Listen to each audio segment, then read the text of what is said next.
Hey everyone, welcome back to the channel.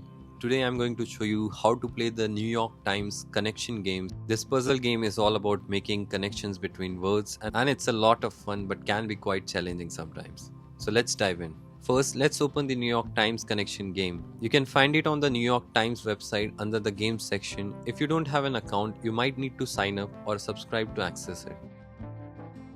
When you open the game, you see a grid filled with words. The goal is to group these words into sets of four that share a common connection.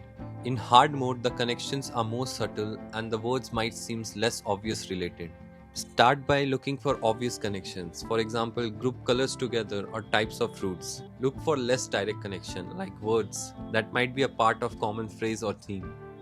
Once you find a group, click on the word to select them, then hit submit. If you're correct, the words will be removed from the grid.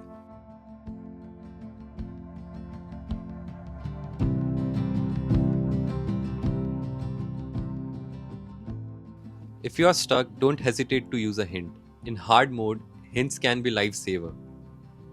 They will give you a nudge in the right direction without giving away too much. Another strategy is to look for patterns in the words, such as similar word lengths or syllable counts. Sometimes the connections are more linguistic than thematic.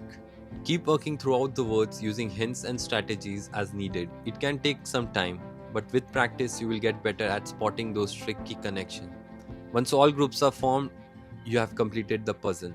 And that's how you play the New York Time connection game on hard mode. It's a great way to challenge your brain and have some fun. If you enjoyed this tutorial, please give it a thumbs up and subscribe to our channel for more such videos. If you have any questions or want to share your own strategies, leave them in the comments below. Thanks for watching and I'll see you in the next video.